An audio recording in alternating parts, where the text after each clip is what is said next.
Ooh boy, yeah, if you let your dumpster diving addiction get the best of you and go for 2 or 3 nights without sorting anything, it's easy to end up with a mess like this.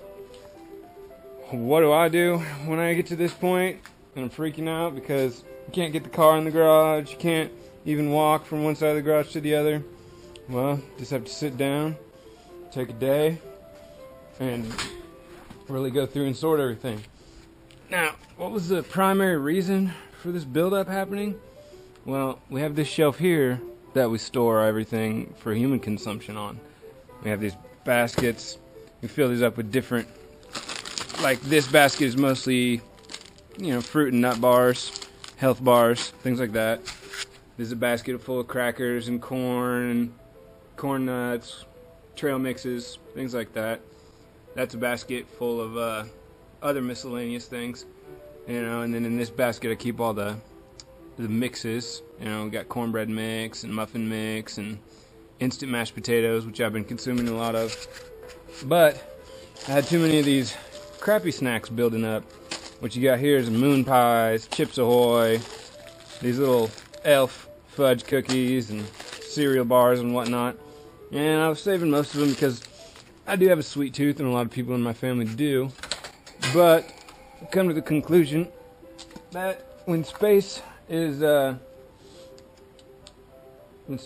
so valuable, we really have no reason to be keeping around these unhealthy things.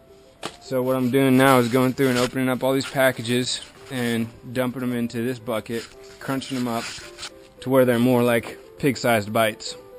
And this is basically just all the sugary, sweet, gooey goodness that people really shouldn't be eating, and I don't really think pigs should really be eating it, but we've got a surplus of it, and I hate to see this much food go into the landfill, so we're trying to fatten up a couple pigs off of it. And when I am sorting things, I go through and sort all the salty, mostly grain-based things like crackers and chips and flour mixes and stuff like that. Put all the salty stuff into that, put all the sweet stuff into this, because I will give the salty stuff to the goats, but I really try not to give the sweet stuff to the goats. And, that just kind of comes up to your personal preference, and when you're the one making the decisions for who eats what on the farm, you got to kind of educate yourself as to what different kind of foods are going to be affecting different animals. Like, if people ate all these, if I sat down and ate all this over the course of the next month or two, I'd be doing some damage to my pancreas, I'm sure. Could be causing type 2 diabetes to occur, and I know that a diet like this does cause type 2 diabetes to occur. And not only that, but I'm sure it wouldn't be good on my heart or my liver or anything else because of all the preservatives, and because processed food is just, it's really not wholesome. But one thing I have noticed that you might take note is I've seen a documentary before that shows like where they take a McDonald's Happy Meal and sit it out and let it in the open air for months, and it just never deteriorates. Well, this stuff is the same way. All this sugary, sweet, salty goodness, I keep the rats out of it, but that's about all you have to do. As long as it's not wet and gooey, like this box here. Excuse the garage, it's a mess right now, but this box here is the same kind of stuff that I'm putting in that box over there. Just really sweet crap. Candies, chocolates, oatmeal bars, whatnot. And this stuff hasn't molded or rotted or anything. It still smells just the same as it does the day I put it there. And this box here, I'm going to fill up this whole bin, and it could be a month or two, maybe 3 or 4 months before it ever gets consumed all the way by the pigs. And it's interesting to note that it doesn't rot.